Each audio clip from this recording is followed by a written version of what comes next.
მოგესალმებით, ვიწყებთ გადაცემას მძიმე კაცთან. დღეს ჩვენი სტუმარია პიანისტი ხატია ბუნიათიშვილი, გამარჯობა. რომელ მუსიკოსთან ერთად დაუკრავდით 4 ხელში? დაუკარე უკვე ვისთანაც მინდოდა მარტა არგერიხთან.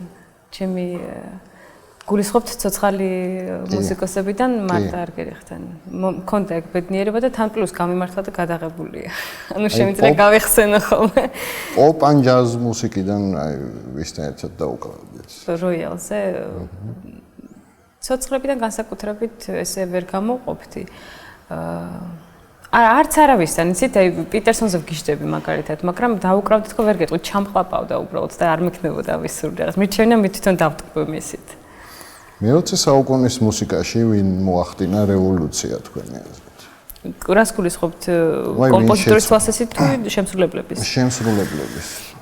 მარტა არგერიხს ისევ დავასახელებ, იმიტომ რომ შექმნა მან დაარღვია ის სტერეოტიპი, რომ ქალი შეიძლება იყოს უბრალოდ ძალიან ემოციური შემსრულებელი, იყო ძალიან მამაკაცურ პიანისტს ეძახდნენ და რეალურად არის საკმაოდ ქალური ეს, როგორც პიანისტიც მე ესე ვთვლი, მაგრამ ყოველ შემთხვევაში სტერეოტიპი მან დაარღვია. დღეს უკვე აღარავის არ უკვირს ქალი, რომელიც არის რაღაც მამაკაცური ენერგიით ან თუნდაც ინტელექტით გამორჩეული. შეიძლება იყოს გამორჩეული, მაგრამ ეს არ არის რაღაცა სკანდალი. იმ პერიოდში ეს იყო რაღაც ესეთი სიახლე. თქვენი საყვარელი კომპოზიტორი ვინ არის? ვისი ერთი არ მაქვს, ეს ერთი შესრულება მიყვარს ლისტის, მაგრამ ლისტი არ არის ჩემი საყვარელი კომპოზიტორი. იმიტომ რომ მუსიკალური ენა მისი ჩემთვის არ არის ყველაზე გულში ჩამწდომი, ესე ვიტყოდი, არის ნოვატორული, მაგრამ ყველაზე გულში ჩამწდომი არ არის. მაგრამ შესრულება მიყვარს, იმიტომ რომ ლისტი იყო ის კომპოზიტორი, რომელიც ზუსტად მიხვდა თუ რა სურს ჩვენ ხო პიანისტები ვართ, გარდა ინტელექტუალური სამუშაოს არის სხეულის სამუშაოც მეტი ძალიან დიდი. ზუსტად ხვდება ენერგეტიკის თვალსაზრისით პიანისტმა რა უნდა გამოხატოს ინსტრუმენტთან. ეს ამას მიაგნო ყველაზე მეტად მაინც ლისტმა. იმიტომ არის ალბათ აღიარებული, ჩანაწერი არ გვაქვს, მაგრამ თვითონ დიდი პიანისტი იყო, დიდი ვირტუოზი იყო. ალბათ აქედან გამომდინარე არ ვიცი. ცოტა ხნის წინ თქვით, რომ მიხეილ სააკაშვილი არის გენიოსი. რას გულისხმობთ, რაში გამოიხატება მისი გენიალურობა? თქვენ ახლა გაინტერესებთ ფაქტები, არ მგონია ესე ფაქტებით საინტერესო იყოს. ჯერჯერობით გენიალური გენიოსის დეფინირება ძალიან სუბიექტურია, ბუნებრივია და ამიტომაც თქვი, რომ ეს ჩემი აზრი იყო უბრალოდ. ჩემთვის ცოცხლად ვინ შემოხვედრია გენიოსები, მუსიკა თუ ხელოვნების დარგი თუ პოლიტიკა, გამოირჩევიან ერთი საერთო რამით, ესე ძალიან სუბიექტურად რო ვთქვა, აქვთ საოცარი სიღრმე და სიბრძნე, იშვიათი და პლუს არიან ძალიან ბავშვურნი. ამ ორი თვისებით გამოვარჩევ ხოლმე. მე ვინ შემოხვედრია საერთო რაც აქვთ ამ ადამიანებს, ეს არის თავშთ მარტა არგერიხი, ივრი გიტლისი, მიხეილ სააკაშვილი და ნუ აღარ გავაგრძელებ. ჩემი სფეროდან დავასახლე და პოლიტიკიდან მათ ეს ერთი საერთო ახასიათებდა. დანარჩენი უკვე დეტალებია, რომელიც ახალი პრეზიდენტი თუ მოგწონთ? არა, როგორც პრეზიდენტი არ მომწონს, იმიტომ რომ იმაჩნია, რომ პოლიტიკა მისთვის იყო ჰობი, შემდგომ გახდა პროფესია და დღეს საბოლოოდ უდრის დილეტანტ პოლიტიკოსს. და პრეზიდენტად ცოტა ჩემის აზრით ცოტა საშიშია. ნუ გრძელვადიანად ყოველ შემთხვევაში საში იქნება იმედია. პიანისტს უნდა კონდეს თუ არა ინტელექტი? კი. აუცილებელია ეს? მე ვთვლი რომ კი, ახლა მე კი არ ვამბობ იმას რომ მე მაქვს ინტელექტი, ერუდირებას არ გულისხმობ, იმიტომ რომ არის ფაქტები, როდესაც სრულიად განათლებული ადამიანი ყოფილა და უშუალოდ გენიალური შემსრულებელი. უბრალოდ როიალს სჭირდება მაინც მე ვთვლი საკმაოდ ინტელექტუალური აზროვნება. თვითონ მუსიკის სქემიდან გამომდინარე, იმიტომ რომ ეს არის ინსტრუმენტი, სადაც პოლიფონია არა მხოლოდ მუსიკალური თვალსაზრისით, არამედ აზროვნების თვალსაზრისით ძალიან მნიშვნელოვანია და თუ ადამიანს არ აქვს იმის უნარი, რომ გაერთიანოს სხვადასხვა შრეები ერთდროულად და ეს ერთდროულად წარმოაჩინოს, ამ შემთხვევაში ეს იგრძნობა, იმიტომ რომ არიან ესეთი პიანისტებიც არსებობენ, მაგრამ ჩემთვის ეს ძალიან საგრძნობია. შეიძლება სხვისთვის არ იყოს, მაგრამ ჩემთვის ეს საგრძნობია. ეს ინსტრუმენტი მოითხოვს, იმიტომ რომ ეს ინსტრუმენტი არის განსხვავებით სხვა ინსტრუმენტებისგან სიმებზე და დასარტყამის, სიმებიანი ინსტრუმენტის და დასარტყამის სინთეზი. ანუ სიმებიანი უფრო გრძნობელობასთან დაკავშირებული და დასარტყამი მაინც უფრო ცივი და ასე ვთქვათ თუ შეიძლება ეს იყოს მამაკაცური მიდგომით. თუმცა მე არ ვთვლი რომ ეს მამაკაცური ესეც დავყავით ჩვენ. მაგრამ ამ თვალსაზრისით ეს არის ორი რაღაცის გაერთიანება და საჭიროა მაინც ინტელექტი რომ ეს უფრო ოსტატურად მოახერხო ამის გაერთიანება ალბათ. ცხოველები თუ გიყვართ? კი, ძალიან მიყვარს. ყავთ რამე შინაურიც ხო? არა, პრაქტიკული ჩემთვის, იმიტომ რომ მოგზაურობ მუდმივად და ცოდო იქნებოდა ნებისმიერი ცხოველი ჩემ ხელში. ბოლო დროს ძალიან ბევრი ნიჭიერი ადამიანი ნახეთ. ნიჭიერი ხალხი ვართ, ქართველები. მანამდე რა თქვით, ამ ბოლო დროს ნიჭიერი ჟიურიში ხართ და ბევრ პოტენციურ ნიჭიერთან გაქვთ შეხება და ნიჭიერი ხალხი ვართ ზოგადად. ზოგადად ადამიანი მიმაჩნია რომ არის ნიჭიერი, იმიტომ რომ რაღაც უნარები გააჩნია. მესე ეროვნებით დაყოფა არ მიყვარს, აი ეს ერი ნიჭიერია, ეს უნიჭოა, ეს ცოტა ესეთი ნათქვამი. ზოგადად გვაქვს რა თქმა უნდა რაღაც ჟანრებში ან რაღაც სფეროებში განსაკუთრებული ნიჭი. მაგალითად მუსიკაში, ხო, ვამბობთ რომ მუსიკალური ხალხი ვართ. გვაქვს ნიჭი, მაგრამ ნიჭს ძალიან ბევრი რამ უნდა იმისთვის რომ რეალიზებული გახდეს. თუ ეს რეალიზაცია არ მოხდა ნიჭის, ამ შემთხვევაში ნიჭი არის უბრალოდ მასალა, რომელსაც არაფერს არ აკეთებ. აი რა უნდა შრომა და ჯანსაღი ამბიცია, იმიტომ რომ უბრალოდ ამბიციური იყო, ეს არაფერს არ ნიშნავს. ამბიციური ხარ ნიშნავს იმას, რომ გინდა რაღაცის რეალიზება, ის რაც შენ გაქვს, ამის ბოლომდე მიყვანა და რაღაც იერსახის მიცემა. თუ ეს არ მოხდა, ძალიან დიდი შრომა. ცოტა ნაკლები ფიქრი იმაზე თუ რა რეაქცია შეიძლება სხვას ამაზე მოყვას, იმიტომ რომ ხშირად ჩვენი საქციელი, ანუ მოქმედება დაკავშირებულია აი რა რეაგირებას მოახდენს სხვა, სულ ერთი თუ მრავალი, აი რა რეაგირება ამას შეიძლება მოყვეს. ჩემ შემთხვევაში გულისხმობ მაგალითად პროფესიაში. თავარი აკეთებდე იმ მომენტში იმას, რაც ლოგიკურად და ინტუიციით გეჩვენება რომ არის სწორი. რა თქმა უნდა, სხვებს არ უნდა ავნო ამით ამ შემთხვევაში და ამ შემთხვევაში მიდიხარ რაღაც შედეგამდე, რომელსაც შემდგომ ხალხს აქვს ან ცუდი რეაქცია, ან კარგი, ან ყველაზე ნიჭიერი ადამიანი ვინ არის, ვისაც იცნობთ? გენიოსებს თუ გულისხმობთ ჩემი გაგებით, სუბიექტად ჩამოთვალე კიდევაც, მაგრამ მაშინ ეს ეტყო ჩემი დედა. დედა. რომელ ქალაქში ცხოვრობდით? რომ მქონდეს ესეთი დედლაინი, რომ აქამდე უნდა იცხოვრო ამ ქალაქში, კიდე შემიძლია დავასახელო. ისე რომ წარმოვიდგინო, რომ ერთ ქალაქში უნდა ვიცხოვრო მთელი ცხოვრება, ეს შეიძლება დავიხვდე. შემდეგი 10 წელი რომელ ქალაქში? 10 ბევრია, ესე ნუ ვიტყვით. ცხოვრობ ახლა პარიზში და ბედნიერი ვარ ამით, ეს არის რაღაც ეტაპი. ნიუ-იორკში მოვსინჯავდი მაინც, იმიტომ რომ მაგრამ ალბათ არ ვიცხოვრობ, თუმცა ვინ იცის. საერთოდ სპონტანურად წყვეთ ხოლმე, მაგალითად პარიზიც წინ რამოდენიმე თვით ადრე გადავწყვიტე და პირდაპირ გადავედი, ესე მახასიათებს. საერთოდ ვიმოგზაურებდი ბევრს. როგორი კაცები? მინდოდა თბილისში ცხოვრება რაღაც ეტაპზე ვფიქრობდი, რომ არის რაღაც პუნქტები, თუ ეს პუნქტები დაცულია, ვიცხოვრებდი იმ ქალაქში და ეხლა ცოტა მეჩვენება, რომ არ არის ეს პუნქტები დაცული იმისთვის, რომ რომელ პუნქტებს გულისხმობ? ერთი უსაფრთხოება, ანუ პერსპექტივაში მეშინია რომ ეს უსაფრთხოება შეიძლება საკმაოდ უსაფრთხო ქალაქი იყო, ხო? ესეც ობიექტურადაც აღნიშნეს ბევრმა. უსაფრთხოება მნიშვნელოვანია ჩემთვის. მეორე მე მუდმივად მოძრაობ, ამიტომ ვიზის მარტივი საშუალება, ასე ვთქვათ, ანუ მეტი სიახლოვე დასავლეთთან. ესეც ვნახოთ როგორ განვითარება. კაცები როგორი მოგწონთ? რამე ის გააქვთ აი სტერეოტიპი ან ეტალონი კაცის? საერთოდ მომწონს არა, ну, თუ კაცზე მეკითხებით ამ შემთხვევაში პირდაპირ თვით რეალიზებული, სულ ერთი არა პროფესიაში, მაგრამ როდესაც არ გზნობს თავს დაჩაგრულად სიტუაციაში, ანუ აკეთებს იმას, რაც მოსწონს და ამას აკეთებს კარგად.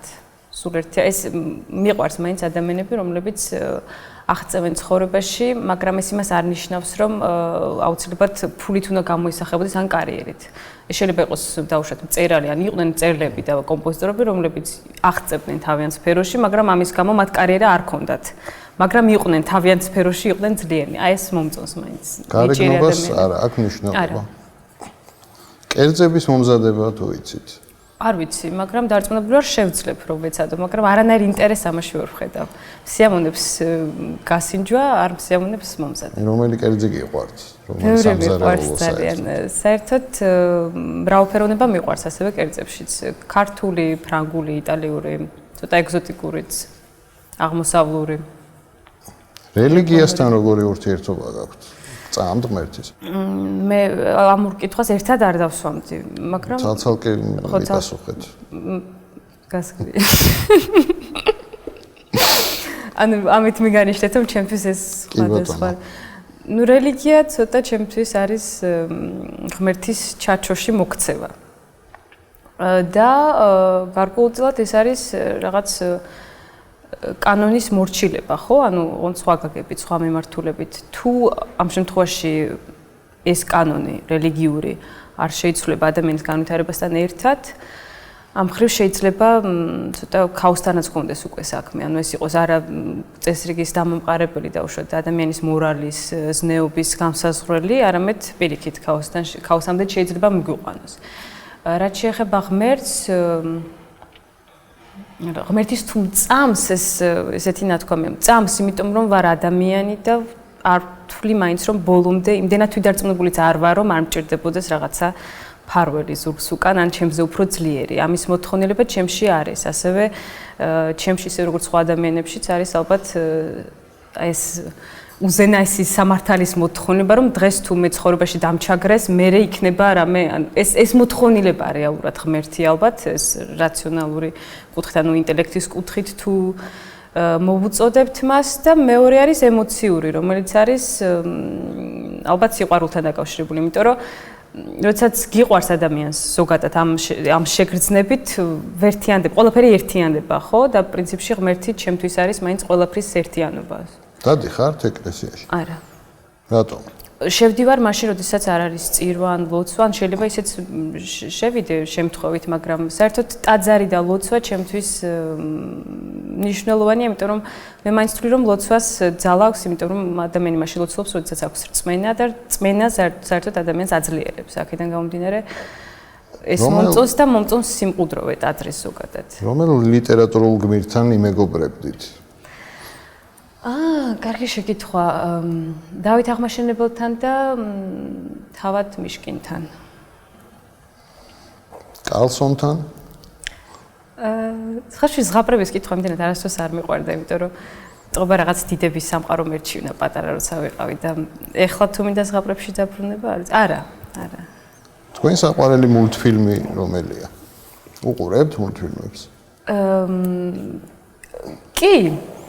ხანდახან ამას აქშიც მაგალითად მოიცეთ Ice Age თუ რაღაცა ესეთი იყო და ეხა მინიონები მომწონს ძალიან, თვითონ მინიონი პერსონაჟები, მაგრამ Ёжик в тумане მომწონს ძალიან.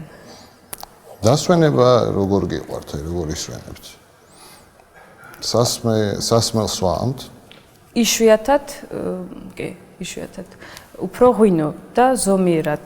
ნარკოტიკებთან გქონიათ შეხება? ნარკოტიკებთან არ მქონია შეხება, არ მქონია და ინტერესი არ მაქვს, იმიტომ რომ მე იმდენად ცოტას ჩვენი პროფესია მოითხოვს დისციპლინას ეს. ეხლა ცუდად არ გამიგოთ, უბრალოდ ჩვენი პროფესია მართლა მოითხოვს ამას და ფიზიკურად და გონებრივად მუდმივ ნერვების თვალსაზრისით უნდა ვიყოთ მუდმივად კარგ ფორმაში. ამიტომ იშვიათად ვსვამ ალკოჰოლს, მაგრამ რო ვსვამ, იმ ხელა ზემოქმედება აქვს, რომ ნარკოტიკის საჭიროებას საერთოდ ვერ ვხედავ, იმისთვის რომ ცოტა დავიწყო რეალობა. სხვა პლანეტაზე რო აღმოჩნდეთ, უცებ რას წაიღებთ როიალის გარდა? ანუ როიალი ნამდვილად ესეც საკითხია, უფრო ადამიანებს გავიყოლებდი, ვიდრე რაიმეს. ვის? ახლობელ ადამიანებს ალბათ, ოჯახის წევრებს.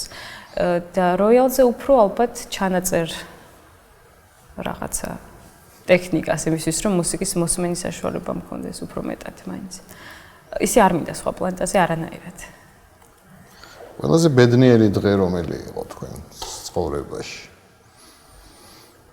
ეს ნუ მახსოვდეს ხო? და ეხლა როგორ ვიხსენებ, ეთქვა რაღაცა პრობლემა მაქვს. ჩემი ყველაზე ბედნიერი დღე იყო ესეთი, ოღონდ ხა არ ვიტყვი მაინც ესეთია, უფრო პირადია, განა იმიტომ რომ რაღაცა ისეთი არის. უბრალოდ დავიტოვებ ჩემთვის. კი ბატონო. ყველაზე მეტად რა გაღიზიანებთ? სიყალბე ეს სიყალბეში რას გულისხმობ? აი რომ ადამიანს რო უყურებ და რო ვგრძნობ რომ რაღაცა fake არის, აი რაღაცა არ არის ის გამოხატულება და სიტყვები არ არის ის, რასაც ვხედავ მე თვითონ თვალების მეშვეობით. და ძალადობა. სიყვარული რა არის თქვენთვის?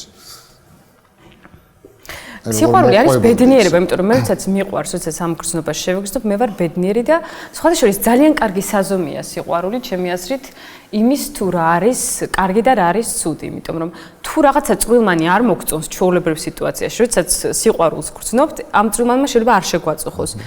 თუ მაგალითად რამ შეიძლება შეუშალოს სიყვარულს ყელი, როდესაც ვხედავთ რაღაცა ძალადობის ძალიან საშინელ ფაქტს. ამას შეიძლება ჩაკლას სიყვარული, მაგრამ სხვა შემთხვევაში არის ყველაფერზე ხუჭავთ თვალს და მოგწონს ყველაფერი ზოგადად. ანუ ეს მდგომარეობა ძალიან მომწონს და ჩემთვის არის საზომის თუ რა არის მართლა ცუდი და რა არის კარგი. ეხლა შეყვარებული ხართ? თქვენ მაგ სიყვარულს გულისხმობდით ზოგადად? არა. მე ზოგადად ვიგულისხმობ, თუმცა ეგეც ერთ-ერთი. იცით რა არის? შეგრძნება ეს მომენტი ჩემთვის უფრო ვიდრე რაღაცა მუდმივი მდგომარეობა.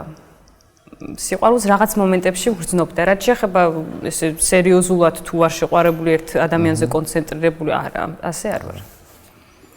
აი უცხოელებთან გაქვთ ხშირად ურთიერთობა, რას უყვებით საქართველოზე პირველ რიგში?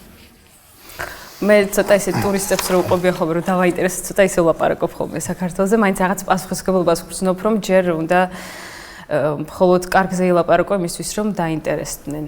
ძირითადად ვუყვებით თუ რამდენად ლამაზი ქვეყანაა, როგორი სტუმართ მოყვარე ადამიანები ვართ და რომ ბევრი საინტერესოა საქართველოში ყველა ვარიანტში. მე რომც არ მოვყვებ, თვითონ დაინახავენ ძალიან ბევრ საინტერესოს. მაინც ეს არის ჩემთვის ევროპის და აზიის რაღაც ცოტა უცხო რაღაც ეგზოტიკური სინთეზი. არ გავს სხვა ქვეყნების სინთეზი ჩემი აზრით.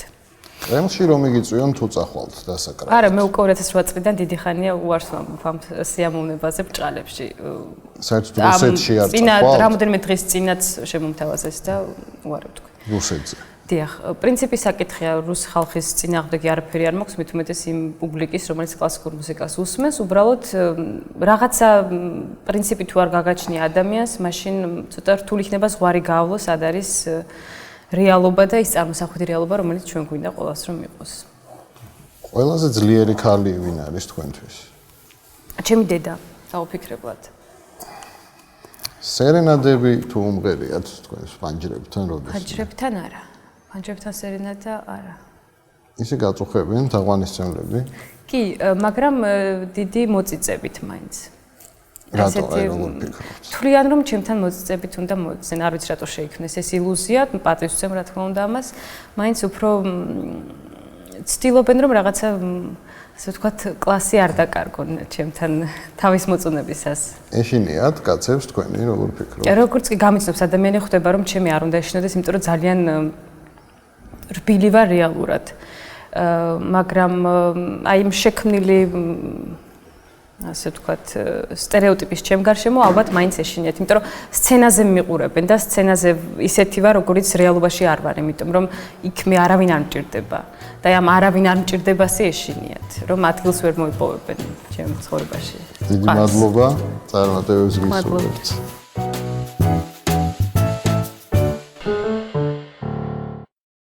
და ჯანსაღი ამბიცია, იმიტომ რომ უბრალოდ ამბიციური იყო, ეს არაფერს არ ნიშნავს. ამბიციური ხარ ნიშნავს იმას, რომ გინდა რაღაცის რეალიზება, ის რაც შენ გაქვს, ამის ბოლომდე მიყვანა და რაღაც იერსახის მიცემა. თუ ეს არ მოხდა, ძალიან დიდი შრომა.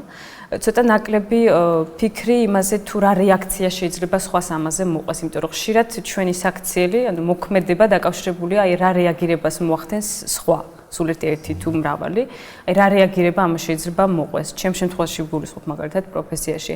თავარი აკეთებდი იმ მომენტში იმას, რაც ლოგიკურად და ინტუიციით გეჩვენება რომ არის სწორი. რა თქმა უნდა, სხვებს არ უნდა ავნო ამით ამ შემთხვევაში და ამ შემთხვევაში მიდიხარ რაღაც შედეგამდე, რომელსაც შემდგომ ხალხს აქვს ან ცუდი რეაქცია, ან კარგი, ან ყველაზე ნიჭიერი ადამიანი ვინ არის, ვისაც იცნობთ?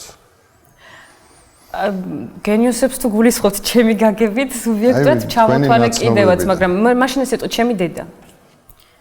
დედა. რომელ ქალაქში ცხოვრობდით? რომ მქონდეს ესეთი დედლაინი, რომ აქამდე უნდა იცხოვრო ამ ქალაქში, კიდე შემიძლია დავასახელო. ისე რომ წარმოვიდგინო, რომ ერთ ქალაქში უნდა ვიცხოვრო მთელი ცხოვრება, ეს შეიძლება დავიღოთ. შემდეგი 10 წელი რომელ ქალაქში? 10 ბევრია, ესე ნუ ვიტყვით. ცხოვრობ ახლა პარიზში და ბედნიერი ვარ ამით, ეს არის რაღაც ეტაპი. ნიუ-იორკში მოვსინჯავდი მაინც, იმიტომ რომ მაგრამ ალბათ არ ვიცხოვრობ, თუმცა ვინ იცის. საერთოდ სპონტანურად წყვეთ ხოლმე, მაგალითად პარიზიც წინ რამოდენიმე თვით ადრე გადავწყვიტე და პირდაპირ გადავედი, ესე მახასიათებს. საერთოდ ვიმოგზაურებდი ბევრს. როგორი კაცები? მინდოდა თბილისში ცხოვრება რაღაც ეტაპზე ვფიქრობდი, რომ არის რაღაც პუნქტები, თუ ეს პუნქტები დაცულია, ვიცხოვრებდი იმ ქალაქში და ეხლა ცოტა მეჩვენება, რომ არ არის ეს პუნქტები დაცული. რომელ პუნქტებს გულისხმობთ? ერთი უსაფრთხოება, ანუ პერსპექტივაში მეშინია რომ ეს უსაფრთხოება შეიძლება საკმაოდ უსაფრთხო ქალაქი იყო ხო ესეც ობიექტურადაც აღნიშნეს ბევრმა უსაფრთხოება მნიშვნელოვანია ჩემთვის მეორე მე მუდმივად მოძრაობ ამიტომ ვიზის მარტივი საშუალება ასე ვთქვათ ანუ მეტი სიახლოვე დასავლეთთან ესეც ვნახოთ როგორ განვითარება კაცები როგორი მოგწონთ რამე ის გააქვთ ეს სტერეოტიპი ან ეტალონი კაცის საერთოდ მომწონს არა ნუ თუ კაცზე მეკითხებით ამ შემთხვევაში პირდაპირ თვით რეალიზებული სულ ერთი არა პროფესიაში მაგრამ როდესაც არ გზნობს თავს დაჩაგრულად სიტუაციაში ანუ აკეთებს იმას რაც მოსწონს და ამას აკეთებს კარგად სულ ერთი ეს მიყვარს მაინც ადამიანები რომლებიც აღწევენ ცხოვრებაში, მაგრამ ეს იმას არ ნიშნავს, რომ აუცილებლად ფულით უნდა გამოისახებოდეს ან კარიერით. შეიძლება იყოს დაუშვათ მწერალი, ან იყვნენ მწერლები და კომპოზიტორები, რომლებიც აღწევდნენ თავიანთ სფეროში, მაგრამ ამის გამო მათ კარიერა არ ჰქონდათ. მაგრამ იყვნენ თავიანთ სფეროში, იყვნენ ძლიერი. აი ეს მომწონს მაინც. გარეგნობას არა აქვს მნიშვნელობა. კერძების მომზადება თუ იცით? არ ვიცი, მაგრამ დარწმუნებული ვარ შევძლებ რომ ვეცადო, მაგრამ არანაირ ინტერესს ამაში ვერ ვხედავ. სიამოვნებს გასინჯვა, არ სიამოვნებს მომზადება. რომელი კერძი გიყვართ? რომელი სამზარეულო საერთოდ მრავალფეროვნება მიყვარს ასევე კერძებშიც. ქართული, ფრანგული, იტალიური, ცოტა ეგზოტიკურიც, აღმოსავლური. რელიგიასთან როგორი ურთიერთობა გაქვთ? წამთ ღმერთის. მე ამ ურკითხვას ერთად არ დავსვამდი, მაგრამ ცალ-ცალკე მიპასუხეთ. გასაგები. ანუ ამით მიგანიშნეთ, რომ ჩემთვის ეს სხვადასხვა. ნუ რელიგია ცოტა ჩემთვის არის ღმერთის ჩაჩოში მოქცევა.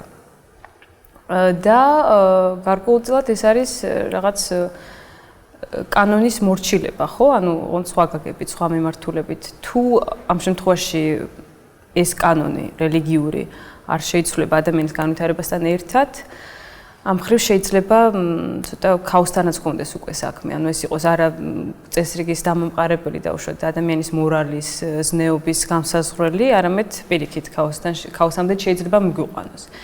რაც შეეხება ღმერთს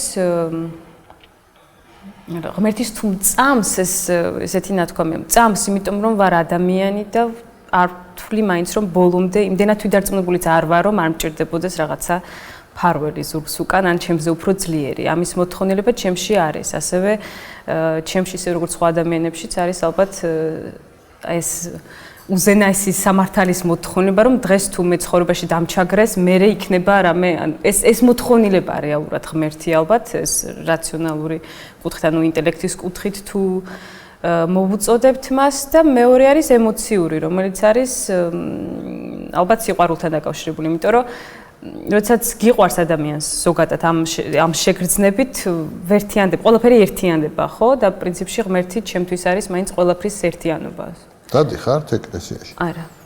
რატომ? შევდივარ მაშინ, როდესაც არ არის წირვა ან ლოცვა, ან შეიძლება ისეც შევიდე შემთხვევით, მაგრამ საერთოდ ტაძარი და ლოცვა ჩემთვის მნიშვნელოვანია, იმიტომ რომ მე მაინც ვთვლი, რომ ლოცვას ძალა აქვს, იმიტომ რომ ადამიანი მაშინ ლოცულობს, როდესაც აქვს რწმენა და რწმენა საერთოდ ადამიანს აძლიერებს. აქედან გამომდინარე ეს მომწონს და მომწონს სიმყუდროვე ტაძრის ზოგადად. რომელ ლიტერატურულ გმირთან იმეგობრებდით? კარგი შეკითხვა. დავით აღმაშენებელთან და თავად მიშკინთან.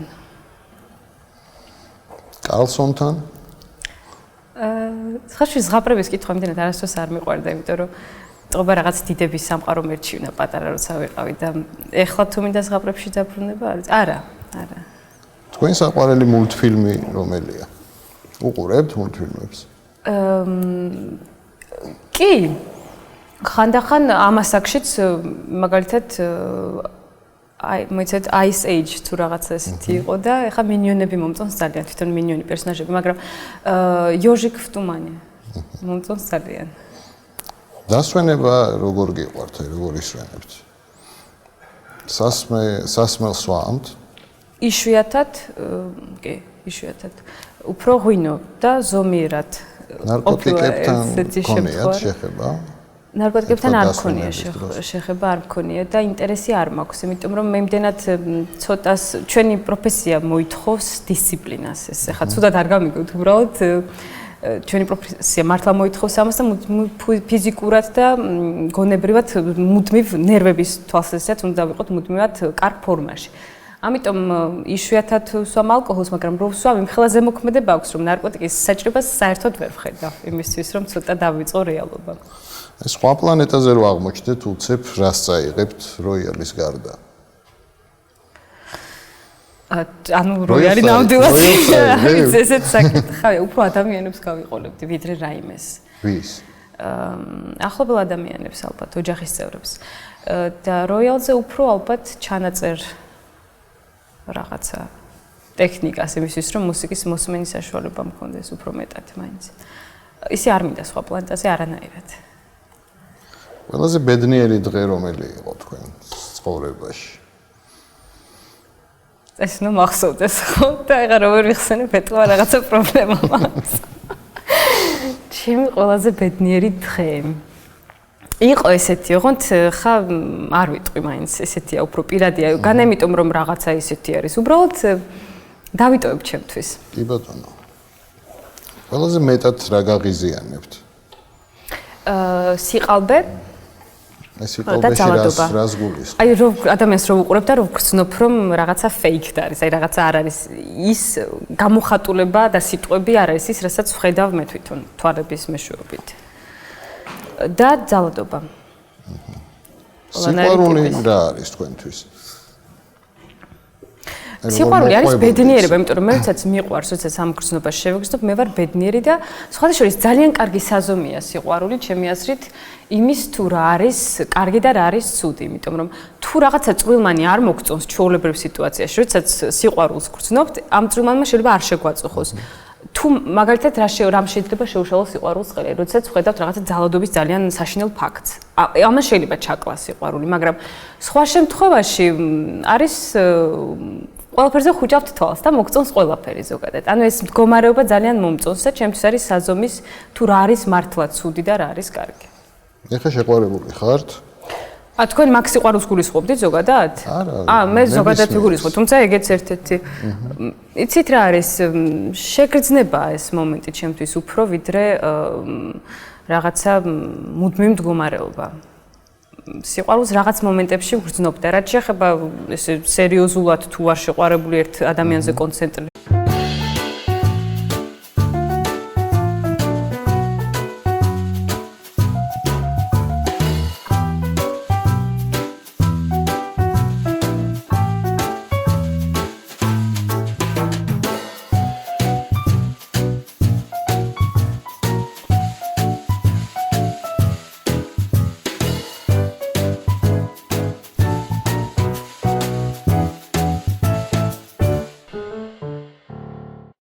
მოგესალმებით, ვიწყებთ გადაცემას მძიმე კაცთან. დღეს ჩვენი სტუმარია პიანისტი ხატია ბუნიათიშვილი, გამარჯობა.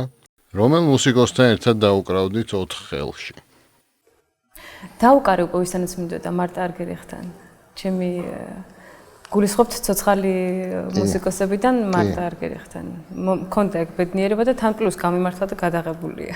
ანუ შემიძლია გავიხსენო ხოლმე. პოპ ან ჯაზ მუსიკიდან აი ვისთან ერთად დაუკრავდით? როიალზე ცოცხლებიდან განსაკუთრებით ესე ვერ გამოყოფდი.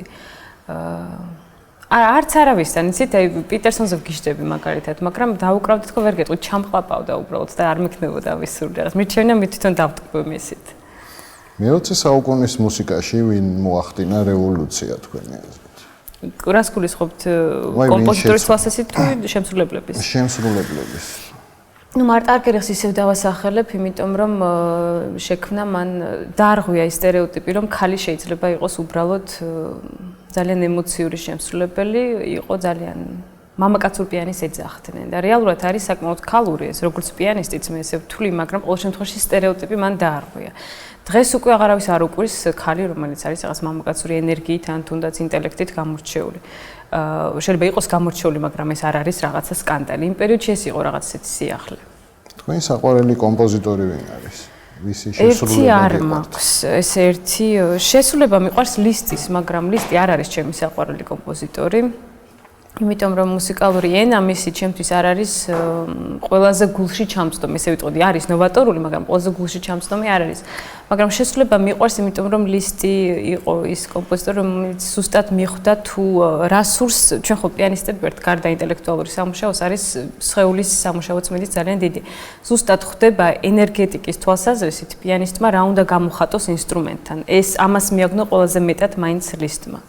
იმიტომ არის ალბათ აღიარებული, ჩანაწერი არ გვაქვს, მაგრამ თვითონ დიდი პიანისტი იყო, დიდი ვირტუოზი იყო. ალბათ აქედან გამომდინარე არის. ცოტა ხნის წინ თქვით, რომ მიხეილ სააკაშვილი არის გენიოსი. რას გულისხმობ, რაში გამოიხატება მისი გენიალურობა? თქვენ ახლა გაინტერესებთ ფაქტები, არ მგონია ეს ფაქტებიც საინტერესო იყოს. ჯერჯერობით გენიალური გენიოსის დეფინირება ძალიან სუბიექტურია, ბუნებრივია და ამიტომაც თქვი, რომ ეს ჩემი აზრი იყო უბრალოდ. ჩემთვის ცოცხლად ვინ შემოხვედრია გენიოსები, მუსიკა თუ ხელოვნების დარგი თუ პოლიტიკა, გამოირჩევიან ერთი საერთო რამით, ეს ძალიან სუბიექტურად რო ვთქვა, აქვთ საოცარი სიღრმე და სიბრძნე, იშვიათი და პლუს არიან ძალიან ბავშვურნი. ამ ორი თვისებით გამოვარჩევ ხოლმე. მე ვინ შემოხვედრია საერთო რაც აქვთ ამ ადამიანებს, ეს არის თავშ მარტა არგერიხი, ივრი გიტლისი, მიხეილ სააკაშვილი და ნუ აღარ გავაგრძელებ. ჩემი სფეროდან დავასახლე და პოლიტიკიდან მათ ეს ერთი საერთო ახასიათებდა. დანარჩენი უკვე დეტალებია, რომელიც ახალი პრეზიდენტი თუ მოგწონთ?